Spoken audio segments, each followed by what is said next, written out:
I think we've discussed this before on the podcast, but there's always a sense that comedy ages quicker than other genres, and I think with Naked Gun it still holds up, and Police Squad, I think they hold up really well today. They're just good fun, and I think that's what comes across. Yeah, so people go, some of the jokes dated. I'm like, maybe they just weren't that good in the first place, but there's, most of them hit well.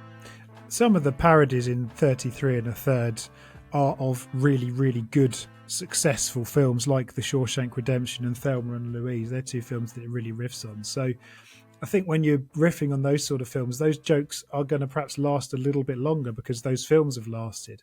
And we saw with more recently, disaster movie, epic movie, scary movie, they were riffing on films and modern sort of character traits and celebrities that people will have forgotten about now very quickly afterwards. And they were sort of, doing parodies of films that were very popular at the time but haven't lasted, and so people aren't really rewatching them. So if you go and rewatch those parodies, you're not going to get the gag.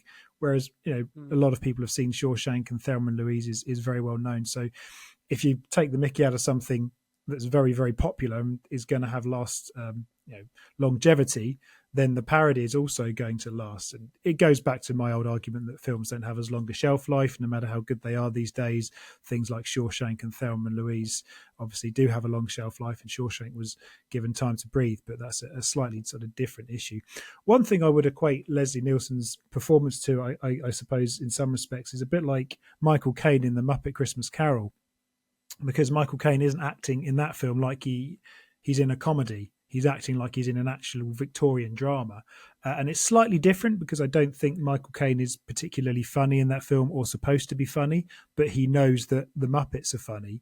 And so that's where the humour comes out. But it's playing something straight with all this sort of silliness going on around it in terms of certainly the Muppets, but not so much the narrative of A Christmas Carol. But that's another aspect of comic acting. It is just playing it straight, and it's sometimes it's so simple. And maybe the genius of Leslie Nielsen is that he isn't that good a comic actor. He's a brilliant straight actor, but he's just got these funny lines, and that is ironically what makes him so funny and what makes us laugh at it so much.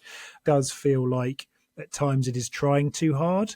I think they maybe could have made a bit more of the Oscar ceremony at the end. I think that's very over the top. They've added 75 new categories, but you laugh at some of the lines like when he goes up to the to get into the Oscars and he says, I'm from Frank Drebin Police Squad. He goes, yeah, and I'm Robert De Niro. And Leslie Nielsen just completely deadpans and says, Mr. De Niro, we have reason to believe there's a bomb in there, and that's the thing you laugh at. It's just so clever, and that sort of comedy will always be funny, and you can imagine watching these films in 10-20 years and still laughing at them.